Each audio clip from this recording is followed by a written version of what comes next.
ಎಲ್ಲರಿಗೂ ನಮಸ್ಕಾರ. ಇಂದಿನ ಚರ್ಚೆಗೆ ಸ್ವಾಗತ. ನಾವಿವತ್ತು ಒಂದು ದೇವತಾಶಾಸ್ತ್ರೀಯ ಗ್ರಂಥದ ಆಳವಾದ ವಿಶ್ಲೇಷಣೆ ಮಾಡ್ತಾ ಇದ್ದೀವಿ. ಹೌದು. ಇದರ ಶೀರ್ಷಿಕೆ ಜೀವಿಯ ಆಯ್ಕೆ ಮತ್ತು ಇದರ ಕೇಂದ್ರ ಪ್ರಶ್ನೆ ಹೇಗೆ ಅಂದ್ರೆ ಸೃಷ್ಟಿಯನ್ನು ಪರಿಪೂರ್ಣಗೊಳಿಸುವುದು ಹೇಗೆ. ಈ ಗ್ರಂಥ ಶುರುವಾಗೋದೇ ಒಂದು ಬೆಚ್ಚಿ ಬೀಳಿಸುವ ಆಜ್ಞೆಯೊಂದಿಗೆ. ನಿಮ್ಮ ಶತ್ರುಗಳನ್ನು ಪ್ರೀತಿಸಿ ಮತ್ತು ದೇವರು ಪರಿಪೂರ್ಣರಾಗಿರುವಂತೆಯೇ ನೀವು ಪರಿಪೂರ್ಣರಾಗಿರಿ ಅಂತ. ಇದು ಕೇಳಲಿಕ್ಕೆ ಎಷ್ಟೋ ಸುಲಭವೋ ಪಾಲಿಸ್ಲಿಕ್ಕೆ ಅಷ್ಟೇ ಬಹುಶಃ ಅಸಾಧ್ಯ. ಹೌದು, ಅದೇ ಪಾಯಿಂಟ್. ಕಷ್ಟ ಅಲ್ಲ, ಅಸಾಧ್ಯವಾದ ಗುರಿ ಅನ್ಸುತ್ತೆ. ಹೌದು, ಯಾಕಂದ್ರೆ ಆ ಗ್ರಂಥ ತಕ್ಷಣವೇ ಅದರ ಹಿಂದಿನ ಮೂಲಭೂತ ಸಮಸ್ಯೆಯನ್ನ ಮುಂದಿಡುತ್ತೆ. ಜೀವಿಗಳು ಅಂದ್ರೆ ನಾವು ನಮ್ಮ ಸ್ವಂತ ಶಕ್ತಿಯಿಂದ ಈ ಆಜ್ಞೆಯನ್ನ ಪಾಲಿಸೋಕ್ಕಾಗೋದೇ ಇಲ್ಲ. ಯಾಕೆ? ಯಾಕಂದ್ರೆ ನಮ್ಮಲ್ಲಿ ಆ ತರಹ ಸಹಜವಾದ ದೈವಿಕ ಪ್ರೀತಿ ಇಲ್ಲ ಅಂತ ಗ್ರಂಥ ಸ್ಪಷ್ಟವಾಗಿ ಹೇಳುತ್ತೆ. ಸೊ ಈ ಅಸಾಧ್ಯತೆಯಿಂದ ಸೃಷ್ಟಿಯ ಅಂತಿಮ ಪರಿಪೂರ್ಣತೆಯವರೆಗಿನ ದಾರಿಯನ್ನ ಈ ಗ್ರಂಥ ಹೇಗೆ ವಿವರಿಸುತ್ತೆ ಅನ್ನೋದೇ ನಮ್ಮ ಇವತ್ತಿನ ಚರ್ಚೆ. ಸರಿ, ಹಾಗಾದ್ರೆ ಆ ಅಸಾಧ್ಯವಾದ ಆಜ್ಞೆಯಿಂದಲೇ ಶುರು ಮಾಡೋಣ. ಶತ್ರುಗಳನ್ನು ಪ್ರೀತಿಸು. ಈ ಮಾತು ಕೇಳೋಕ್ ಚೆನ್ನಾಗಿದೆ, ಆದ್ರೆ ವಾಸ್ತವದಲ್ಲಿ ತುಂಬಾ ಕಷ್ಟ. ಹೌದು. ಈ ಗ್ರಂಥ ಮತ್ತಾಯ 5ನೇ ಅಧ್ಯಾಯವನ್ನ ಉಲ್ಲೇಖಿಸುತ್ತೆ.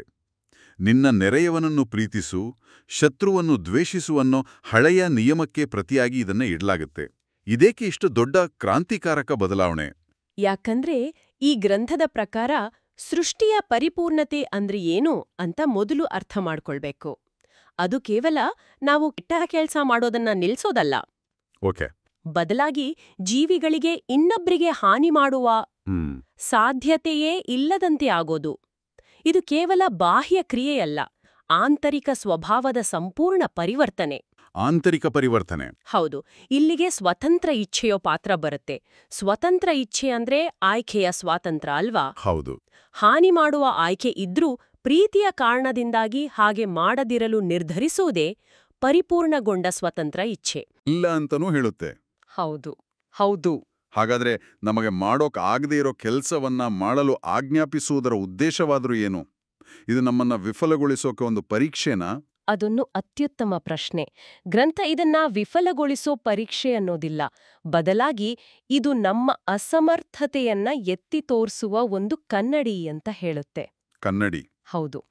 ಈ ಅಸಾಧ್ಯವಾದ ಆಜ್ಞೆಯು ಜೀವಿಯನ್ನ ತನ್ನ ಮಿತಿಗಳನ್ನ ಅರಿತುಕೊಳ್ಳುವಂತೆ ಮಾಡುತ್ತೆ. ನನ್ನಿಂದ ಇದು ಸಾಧ್ಯವಿಲ್ಲ ಅಂತ ಒಪ್ಪಿಕೊಂಡಾಗ ಜೀವಿ ಸಹಾಯಕ್ಕಾಗಿ ದೇವರ ಕಡೆಗೆ ತಿರುಗುತ್ತೆ. ಆಗಲೇ ಪರಿಹಾರದ ಬಾಗಿಲು ತೆರೆಯುವುದು. ಓ, ಹಾಗೆ. ಅದಕ್ಕಾಗಿಯೇ ಗ್ರಂಥ ಹೇಳುತ್ತೆ, ದೇವರು ಜೀವಿಗಳಲ್ಲಿ ಪ್ರೀತಿಯನ್ನ ಸುರಿಯಬೇಕು ಅಂತ.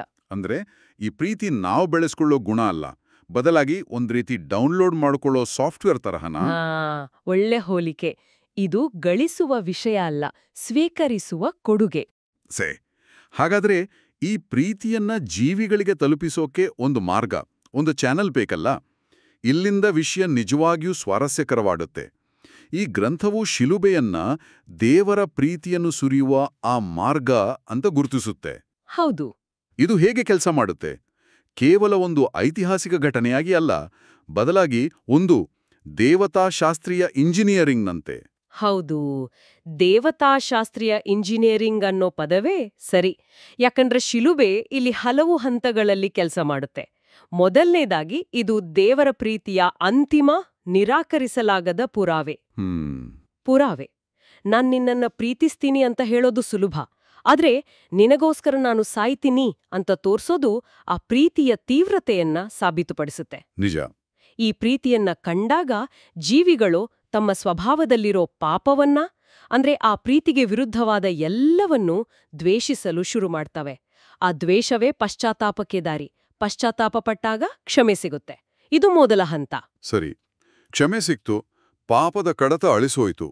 ಆದ್ರೆ ಹೃದಯದ ಹಾರ್ಡ್ವೇರ್ ಹಳೆದೇ ಅಲ್ವಾ? ಆ ಪ್ರೀತಿ ಹೃದಯವನ್ನ ಪ್ರವೇಶಿಸೋದು ಹೇಗೆ? ಅಲ್ಲಿಗೆ ಎರಡನೇ ಹಂತ ಬರುತ್ತೆ. ಕ್ಷಮೆಯ ನಂತರ ಪವಿತ್ರಾತ್ಮವು ಬಂದು ಅವರ ಹೃದಯಗಳಲ್ಲಿ ದೇವರ ಪ್ರೀತಿಯನ್ನ ಸುರಿಯುತ್ತೆ. ಇದು ಯೆರೆಮೀಯ 31ರಲ್ಲಿ ಹೇಳಿದ ಹೊಸ ಒಡಂಬಡಿಕೆ. ಹೊಸ ಒಡಂಬಡಿಕೆ. ಹೌದು. ಹಳೇ ಒಡಂಬಡಿಕೆಯಲ್ಲಿ ನಿಯಮಗಳನ್ನ ಕಲ್ಲಿನ ಹಲಗೆಗಳ ಮೇಲೆ ಬರೆಯಲಾಗಿತ್ತು. ಅವು ಹೊರಗಿನಿಂದ ಹೇರಿದ ನಿಯಮಗಳು. ಆದ್ರೆ ಹೊಸ ಒಡಂಬಡಿಕೆಯಲ್ಲಿ ದೇವರ ನಿಯಮವನ್ನ, ಅಂದ್ರೆ ಪ್ರೀತಿಯನ್ನ ಹೃದಯದ ಮೇಲೆ ಬರೆಯಲಾಗುತ್ತೆ. ಆಗ ಆಜ್ಞೆಯು ಹೊರಗಿನ ನಿಯಮವಾಗಿ ಉಳಿಯದೆ ಒಳಗಿನಿಂದ ಬರೋ ಸಹಜ ಪ್ರವೃತ್ತಿಯಾಗುತ್ತೆ. ಹಾಗಾದ್ರೆ ಇದೊಂದು ಸ್ಪಷ್ಟವಾದ ಅನುಕ್ರಮ, ಒಂದು ಅಸೆಂಬ್ಲಿ ಲೈನ್ ಇದ್ದ ಹಾಗೆ. ಶಿಲುಬೆಯಲ್ಲಿ ದೇವರ ಪ್ರೀತಿಯನ್ನು ನೋಡೋದು, ಅದರಿಂದ ಪಾಪವನ್ನ ದ್ವೇಷಿಸೋದು, ಪಶ್ಚಾತ್ತಾಪ ಪಡೋದು, ಕ್ಷಮೆ ಮತ್ತು ಪವಿತ್ರಾತ್ಮವನ್ನು ಪಡೆಯೋದು, ಹೃದಯದಲ್ಲಿ ದೇವರ ಪ್ರೀತಿಯನ್ನು ಪಡೆಯೋದು ಮತ್ತು ಕೊನೆಗೆ ಆ ಪ್ರೀತಿಯಿಂದ ಆಜ್ಞೆಯನ್ನು ಪಾಲಿಸೋದು. ನಿಖರವಾಗಿ. ಹಾಗಾದ್ರೆ ಈ ಗ್ರಂಥದ ಪ್ರಕಾರ ಪ್ರೀತಿ ಅನ್ನೋದು ಒಂದು ಭಾವನೆಗಿಂತ ಹೆಚ್ಚು, ಅದೊಂದು ದೈವಿಕ ಇಂಜಿನಿಯರಿಂಗ್ನ ಅಂತಿಮ ಉತ್ಪನ್ನ. ಮತ್ತು ಈ ಪ್ರೀತಿಯ ಅಂತಿಮ ದೃಷ್ಟಾಂತ, ಅದರ ಪರಾಕಾಷ್ಠೆ, ಹುತಾತ್ಮತೆ ಅಂತ ಗ್ರಂಥ ಹೇಳುತ್ತೆ ಅಂದ್ರಿ. ಹೌದು, ಹುತಾತ್ಮತೆ, ಮಾರ್ಟರ್ಡಮ್. ಒಂದ್ ನಿಮಿಷ, ಹುತಾತ್ಮತೆ ಇದು ಸ್ವಲ್ಪ ವಿಪರೀತ ಅನ್ನಿಸ್ತೆ. ತನ್ನ ಪ್ರಾಣವನ್ನೇ ಕೊಡೋದು ಪ್ರೀತಿಯ ಅಂತಿಮ ಸಾಕ್ಷಿ ಅನ್ನೋದು ಸಾಮಾನ್ಯ ಮನುಷ್ಯನಿಗೆ ಅನ್ವಯ ಆಗುತ್ತಾ? ಇದು ಒಂದು ನ್ಯಾಯಯುತವಾದ ಪ್ರಶ್ನೆ. ಗ್ರಂಥದ ತರ್ಕದ ಪ್ರಕಾರ ಇದು ಪ್ರತಿಯೊಬ್ಬರಿಗೂ ಇರೋ ಸಾಧ್ಯತೆ, ಆದ್ರೆ ಎಲ್ಲರೂ ತಲುಪೋ ಹಂತ ಅಲ್ಲ. ದೇವರು ಜೀವಿಗಳಿಗಾಗಿ ತನ್ನ ಪ್ರಾಣವನ್ನ ಶಿಲುಬೆಯಲ್ಲಿ ಕೊಟ್ರು. ಪ್ರತಿಯಾಗಿ ಆ ಪ್ರೀತಿಯನ್ನ ಸಂಪೂರ್ಣವಾಗಿ ಅರ್ಥಮಾಡಿಕೊಂಡ ಜೀವಿಯು ದೇವರಿಗಾಗಿ ತನ್ನ ಪ್ರಾಣವನ್ನ ಕೊಡಲು ಸಿದ್ಧವಿರುತ್ತೆ. ಇದು ಪ್ರೀತಿಯ ಪರಸ್ಪರ ವಿನಿಮಯದ ಒಂದು ಪೂರ್ಣವೃತ್ತ. ಓಕೆ, ಇದು ಕಡ್ಡಾಯ ಅಂತಲ್ಲ, ಅದೇ ಪ್ರೀತಿಯ ತರ್ಕಬದ್ಧ ಅಂತ್ಯ ಅಂತ ಗ್ರಂಥ ಹೇಳುತ್ತೆ. ಸರಿ, ಇದು ಸಿದ್ಧಾಂತದಲ್ಲಿ ಚೆನ್ನಾಗಿ ಕೇಳಿಸುತ್ತೆ. ಒಬ್ಬ ವ್ಯಕ್ತಿ ಈ ಪ್ರಕ್ರಿಯೆ ಮೂಲಕ ಹೋಗಿ ಪ್ರೀತಿಯನ್ನ ಪಡೆದು ಆಜ್ಞೆಯನ್ನ ಪಾಲಿಸಲು ಸಿದ್ಧನಾಗಿದ್ದಾನೆ ಅನ್ಕೊಳ್ಳೋಣ. ಆದ್ರೆ ಇದು ನಿಜವಾಗಿಯೂ ಕೆಲಸ ಮಾಡ್ತೆ ಅನ್ನೋದಕ್ಕೆ ಪುರಾವೆ ಏನು? ಯಾರಾದರೂ ಈ ಅಸಾಧ್ಯವಾದ ಆಜ್ಞೆಯನ್ನ ಪರಿಪೂರ್ಣವಾಗಿ ಪಾಲಿಸಿದ್ದಾರೆ ಅಂತ ನಮಗೆ ತಿಳಿಯೋದು ಹೇಗೆ? ಇಲ್ಲಿಗೆ ಗ್ರಂಥದ ಅತ್ಯಂತ ಪ್ರಮುಖವಾದ ಭಾಗ ಬರುತ್ತೆ ನೋಡಿ. ಪುರಾವೆಯಾಗಿ ಪುನರುತ್ಥಾನ. ಪುನರುತ್ಥಾನ ಗ್ರಂಥವು ಪಾಪವನ್ನ ಮರಣದೊಂದಿಗೆ ನೇರವಾಗಿ ಜೋಡಿಸುತ್ತೆ. ಪಾಪದ ಸಂಬಳ ಮರಣ. ಹಾಗಾಗಿ ಪಾಪವಿದ್ರೆ ಮರಣವನ್ನ ಶಾಶ್ವತವಾಗಿ ಜಯಿಸೋಕಾಗಲ್ಲ. ಆದ್ರೆ ಪಾಪವಿಲ್ಲದಿದ್ರೆ ಪುನರುತ್ಥಾನ ಸಾಧ್ಯ. ಹೌದು.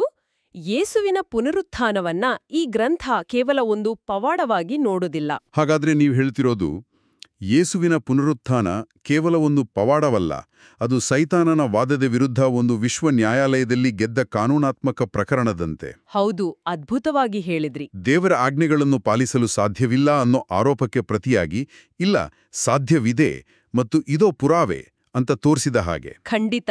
ಅವರ ಪುನರುತ್ಥಾನವು ಅವರು ಪಾಪರಹಿತರಾಗಿದ್ರು ಮತ್ತು ಆ ಮೂಲಕ ಆಜ್ಞೆಗಳನ್ನ ಪರಿಪೂರ್ಣವಾಗಿ ಪಾಲಿಸಿದ್ರು ಅನ್ನೋದಕ್ಕೆ ನ್ಯಾಯಾಂಗ ಪುರಾವೆಯಾಗಿದೆ. ಇದು ಇಡೀ ವಿಷಯವನ್ನ ನೋಡುವ ದೃಷ್ಟಿಯನ್ನೇ ಬದಲಿಸುತ್ತೆ. ಹೌದು. ಮತ್ತು ಗ್ರಂಥವು ಅವರನ್ನ ಪ್ರಥಮ ಫಲ ಅಂತ ಕರೆಯುತ್ತೆ. ಅಂದ್ರೆ ಅವರು ಮೊದಲಿಗರು, ಆದ್ರೆ ಕೊನೆಯವರಲ್ಲ. ಓಕೆ. ಅವರನ್ನ ಅನುಸರಿಸೋ ಇತರರು, ವಿಶೇಷವಾಗಿ ಪ್ರಥಮ ಫಲಗಳು ಮತ್ತು ಹುತಾತ್ಮ ಸಾಕ್ಷಿಗಳು ಕೂಡ ಈ ಮೊದಲ ಪುನರುತ್ಥಾನವನ್ನ ಅನುಭವಿಸ್ತಾರೆ. ಅವರ ಪುನರುತ್ಥಾನದ ಅರ್ಥವೇನು? ಅದೂ ಕೂಡ ಒಂದು ಪುರಾವೆ. ಹೌದು. ಅವರ ಪುನರುತ್ಥಾನವು ಆಜ್ಞೆಯು ಕೇವಲ ಯೇಸುವಿಗೆ ಮಾತ್ರ ಅಲ್ಲ, ಬದಲಾಗಿ ದೈವಿಕ ಪ್ರೀತಿಯನ್ನ ಪಡೆದ ಯಾವುದೇ ಜೀವಿಗೂ ಸತ್ಯ ಮತ್ತು ಸಾಧಿಸಬಲ್ಲದು ಅನ್ನೋದನ್ನ ಮತ್ತಷ್ಟು ಸಾಬೀತುಪಡಿಸುತ್ತೆ. ಅಂದ್ರೆ ಇದು ಒಬ್ಬ ವ್ಯಕ್ತಿಯ ವಿಜಯ ಅಲ್ಲ, ಒಂದು ತತ್ವದ ವಿಜಯ. ನಿಖರವಾಗಿ. ಈ ಸತ್ಯವು ಸಂದೇಹಕ್ಕೆ ಇಡವಿಲ್ಲದಂತೆ ಸಾಬೀತಾದಾಗ ದೇವರ ಪ್ರೀತಿ ಮತ್ತು ನ್ಯಾಯದ ಬಗ್ಗೆ ಇರೋ ಎಲ್ಲಾ ಪ್ರಶ್ನೆಗಳು, ಅನುಮಾನಗಳು ಕಣ್ಮರೆಯಾಗ್ತವೆ. ಆಗ ಸ್ವತಂತ್ರ ಇಚ್ಛೆ ಪರಿಪೂರ್ಣಗೊಳ್ಳುತ್ತೆ. ಒಂದು ನಿಮಿಷ, ಇಲ್ಲಿವರೆಗಿನ ಚರ್ಚೆಯಲ್ಲಿ ಒಂದು ಬಹಳ ದೊಡ್ಡ ಮತ್ತು ಮೂಲಭೂತವಾದ ವಿಷಯವನ್ನ ನಾವಿನ್ನೂ ಮುಟ್ಟಿಲ್ಲ. ಈ ಗ್ರಂಥವು ಒಂದು ಕ್ರಾಂತಿಕಾರಿಕವಾದ ಆಲೋಚನೆಯನ್ನ ಮುಂದಿಡುತ್ತೆ. ದೇವರು ಜೀವಿಯಾದನು, ದೇವರು ಪ್ರೀತಿಯಾಗಿದ್ದಾನೆ ಮತ್ತು ಪ್ರೀತಿಯು ಜೀವಿಯಾಯಿತು ಅಂತ ಹೇಳುತ್ತೆ. ಇದು ಇಡೀ ಚರ್ಚೆಯ ದಿಕ್ಕಿನ್ನೇ ಬದಲಿಸುತ್ತೆ. ಹೌದು. ಅಂದ್ರೆ ದೇವರು ಸಂದೇಶ ಕಳುಹಿಸಲಿಲ್ಲ, ತಾನೇ ಸಂದೇಶವಾಗಿ ಬಂದ್ರು ಅಂತ. ಹೌದು. ಇದು ಈ ದೇವತಾಶಾಸ್ತ್ರದ ಹೃದಯ. ದೇವರು ಜೀವಿಗಳಿಗೆ ಹೇಗಿರಬೇಕು ಅಂತ ಕೇವಲ ಆಜ್ಞಾಪಿಸಲಿಲ್ಲ, ಯಾಕಂದ್ರೆ ಆಜ್ಞೆಗಳು ಅಮೂರ್ತವಾಗಿರ್ತವೆ. ಬದಲಾಗಿ ತಾನೇ ಒಬ್ಬ ಜೀವಿಯಾಗಿ ಬಂದು ಆ ಆಜ್ಞೆಗಳನ್ನ ಪಾಲಿಸಿ ಬದುಕುವುದು ಹೇಗೆಂದು ತೋರಿಸಿಕೊಟ್ರು. ಓಕೆ. ಇಲ್ಲಿಯೇ ಗ್ರಂಥವು ಪ್ರೋಟೋಕೋಕೋಸ್ ಅನ್ನೋ ಗ್ರೀಕ್ ಪದವನ್ನ ಬಳಸುತ್ತೆ. ಪ್ರೋಟೋಟೋಕೋಸ್, ಇದರ ಅರ್ಥ ಚೊಚ್ಚಲ ಮಗ ಅಂತ ಅಲ್ವಾ? ಆ ನಿರ್ದಿಷ್ಟ ಪದವನ್ನೇ ಯಾಕೆ ಬಳಸಲಾಗಿದೆ? ಅದರ ಅರ್ಥ ಚೊಚ್ಚಲ ಮಗ ಅನ್ನೋದಕ್ಕಿಂತಲೂ ಹೆಚ್ಚು ಆಳವಾಡಿದೆ. ಅದು ಮೂಲಮಾದರಿ, ಪ್ರೋಟೋಟೈಪ್ ಅಥವಾ ಬ್ಲೂಪ್ರಿಂಟ್ ಅನ್ನೋ ಅರ್ಥವನ್ನ ಕೊಡುತ್ತೆ. ಓ, ಪ್ರೋಟೋಟೈಪ್. ಹೌದು. ಒಂದು ಕಂಪನಿ ಹೊಸ ಕಾರನ್ನ ತಯಾರಿಸೋ ಮೊದಲು ಒಂದು ಪರಿಪೂರ್ಣ ಮಾದರಿಯನ್ನ ತಯಾರಿಸ್ತಲ್ವೇ? ಆ ರೀತಿ ತ್ರಯೇಕ ದೇವರ ಎರಡನೇ ವ್ಯಕ್ತಿ ಜೀವಿಯಾಗಿ ಬಂದಾಗ ಅವರು ಉಳಿದ ಎಲ್ಲಾ ಜೀವಿಗಳಿಗೆ ಅಂದ್ರೆ ಕಿರಿಯ ಸಹೋದರರಿಗೆ ಅನುಸರಿಸಲು ಒಂದು ನೇರವಾದ ಜೀವಂತ ಮಾದರಿಯಾದರು. ಅವರೇ ಸಿದ್ಧಪಡಿಸಿದ ಉತ್ಪನ್ನ. ಹಾಗಾದ್ರೆ ಇದು ಕೇವಲ ಕೇಳಿ ತಿಳಿದುಕೊಳ್ಳೋದಕ್ಕಿಂತ ನೋಡಿ ಕಲಿಯೋ ಪ್ರಕ್ರಿಯೆ. ಜೀವಿಗಳು ದೇವರು ಹೇಗೆ ಪ್ರೀತಿಸ್ತಾರೆ, ಹೇಗೆ ವಿಧೇಯರಾಗ್ತಾರೆ, ಹೇಗೆ ಕಷ್ಟಪಡ್ತಾರೆ ಅನ್ನೋದನ್ನ ಆ ಜೀವಂತ ಮಾದರಿಯಲ್ಲಿ ನೋಡಿ ಅದನ್ನ ಅನುಕರಿಸಿ ತಾವು ಸಿದ್ಧಪಡಿಸಿದ ಉತ್ಪನ್ನಗಳಾಗಿ ದೇವರ ಸ್ವರೂಪವನ್ನ ಧರಿಸಿಕೊಳ್ತಾರೆ. ಹೌದು. ಒಂದು ರೀತಿಯಲ್ಲಿ ಮೊದಲ ಆದಾಮ್ ಕಂಪ್ಯೂಟರ್ ಪ್ರೋಗ್ರಾಂನ ವರ್ಷನ್ 1.0 ಆಗಿದ್ರೆ ಅದರಲ್ಲಿ ಒಂದು ಮಾರಕ ಬಗ್ ಇತ್ತು. ಯೇಸು ಕೊನೆಯ ಆದಾಮ್ನಾಗಿ ಬಂದು ಆ ಬಗ್ ಅನ್ನು ಸರಿಪಡಿಸಿದ ಪ್ಯಾಚ್ ಅಥವಾ ಅಪ್ಡೇಟೆಡ್ ವರ್ಷನ್ 2.0 ಇದ್ದಾಗೆ. ಅದೊಂದು ಅತ್ಯುತ್ತಮ ಹೋಲಿಕೆ. ಆದ್ರ ಗ್ರಂಥವು ಇಲ್ಲಿ ಒಂದು ಬಹಳ ಮುಖ್ಯವಾದ ಗೆರೆಯೆಂದ್ರೆ ಎಳೆಯುತ್ತೆ. ಜೀವಿಗಳು ದೇವರ ಗುಣವನ್ನು ಅನುಕರಿಸ್ತಾರೆ, ಪ್ರೀತಿ, ಪವಿತ್ರತೆ ಇತ್ಯಾದಿಗಳನ್ನ. ಆದರೆ ಅವರು ಎಂದಿಗೂ ಅಸ್ತಿತ್ವದಲ್ಲಿ ದೇವರಾಗುವುದಿಲ್ಲ. ಓ ಸರಿ. ಅವರು ಕಾಲ ಮತ್ತು ಸ್ಥಳದೊಳಗಿರೋ ಸೀಮಿತ ಜೀವಿಗಳಾಗಿಯೇ ಉಳಿಯುತ್ತಾರೆ. ಆದರೆ ದೇವರು ಕಾಲ ಮತ್ತು ಸ್ಥಳವನ್ನ ಮೀರಿದವನು, ಕಾಲಾತೀತನು. ಆ ಕಾಲಾತೀತತೆಯ ಅಂಶ ಬಹಳ ಗೊಂದಲಮಯ ಮತ್ತು ಆಸಕ್ತಿಕರವಾಗಿದೆ. ದೇವರಿಗೆ ಸೃಷ್ಟಿಯು ಈಗಾಗಲೇ ಪೂರ್ಣಗೊಂಡಿದೆ ಅಂತ ಗ್ರಂಥ ಹೇಳುತ್ತೆ. ಆದರೆ ನಾವು ನಮ್ಮ ಅನುಭವದಲ್ಲಿ ಇನ್ನೂ ಆ ಪ್ರಕ್ರಿಯೆಯಲ್ಲಿದ್ದೇವೆ. ಈ ಎರಡೂ ದೃಷ್ಟಿಕೋನಗಳನ್ನು ಒಟ್ಟಿಗೆ ಹೇಗೆ ಅರ್ಥ ಮಾಡಿಕೊಳ್ಳೋದು? ಒಂದು ಸಿನಿಮಾದ ನಿರ್ದೇಶಕನಿಗೆ ಇಡೀ ಸಿನಿಮಾ ಮೊದಲೇ ತಿಳಿದಿರುತ್ತೆ.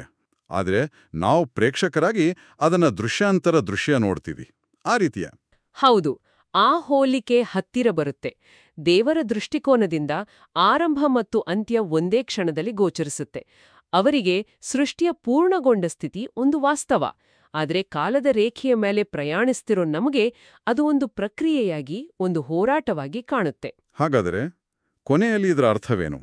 ಈ ಇಡೀ ಸೃಷ್ಟಿ, ಈ ಪ್ರಕ್ರಿಯೆ, ಈ ಹೋರಾಟ, ಇದೆಲ್ಲದರ ಅಂತಿಮ ಉದ್ದೇಶವೇನು? ಇದು ಕೇವಲ ಜೀವಿಗಳ ಉದ್ಧಾರಕ್ಕಾಗಿಯೇ ಅಥವಾ ಅದಕ್ಕಿಂತ ದೊಡ್ಡ ಉದ್ದೇಶ ಇದೆಯಾ? ಅದಕ್ಕಿಂತ ದೊಡ್ಡ ಉದ್ದೇಶವಿದೆ. ಸೃಷ್ಟಿಯು ದೇವರಿಗಾಗಿ ಅಸ್ತಿತ್ವದಲ್ಲಿದೆ ಅಂತ ಮೂಲವೂ ಹೇಳುತ್ತೆ. ದೇವರಿಗಾಗಿ? ಹೌದು, ಇದು ಅತ್ಯಂತ ಪ್ರಮುಖವಾದ ಅಂಶ. ಜೀವಿಗಳ ಉದ್ಧಾರ ಒಂದು ಭಾಗವಷ್ಟೇ, ಆದರೆ ಅಂತಿಮ ಉದ್ದೇಶ ದೇವರ ಮಹಿಮೆ. ಯಶಾಯ ಮತ್ತು ಕೊಲೊಸ್ಸೆ ಗ್ರಂಥಗಳನ್ನ ಉಲ್ಲೇಖಿಸಿ ಜೀವಿಗಳನ್ನ ತ್ರಯೇಕ ದೇವರ ಎರಡನೆಯ ವ್ಯಕ್ತಿಯಿಂದ, ಅವರ ಮೂಲಕ ಮತ್ತು ಅವರಿಗಾಗಿ ಸೃಷ್ಟಿಸಲಾಗಿದೆ ಅಂತ ಗ್ರಂಥ ಹೇಳುತ್ತೆ.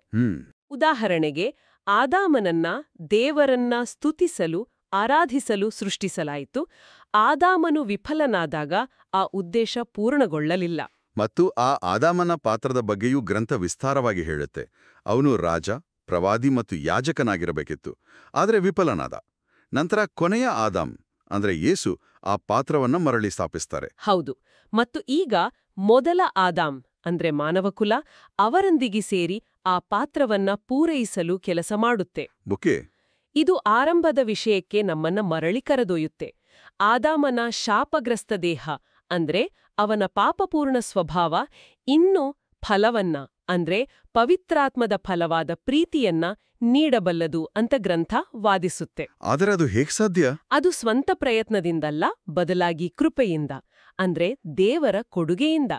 ಈ ಫಲವನ್ನ ನೀಡುವುದರಿಂದ ಶಾಪಗ್ರಸ್ತ ಜೀವಿಯೂ ಸಹ ಆಜ್ಞೆಯನ್ನ ಪಾಲಿಸಬಲ್ಲದು ಅಂತ ಸಾಬೀತಾಗುತ್ತೆ, ಮತ್ತು ಇದು ಅಂತಿಮವಾಗಿ ದೇವರಿಗೆ ಮಹಿಮೆಯನ್ನ ತರುತ್ತೆ. ಅಂದ್ರೆ ದೇವರ ವಿನ್ಯಾಸವು ವಿಫಲವಾಗಿಲ್ಲ ಎಂಬುದನ್ನೇ ಇದು ಸಾಬೀತುಪಡಿಸುತ್ತೆ.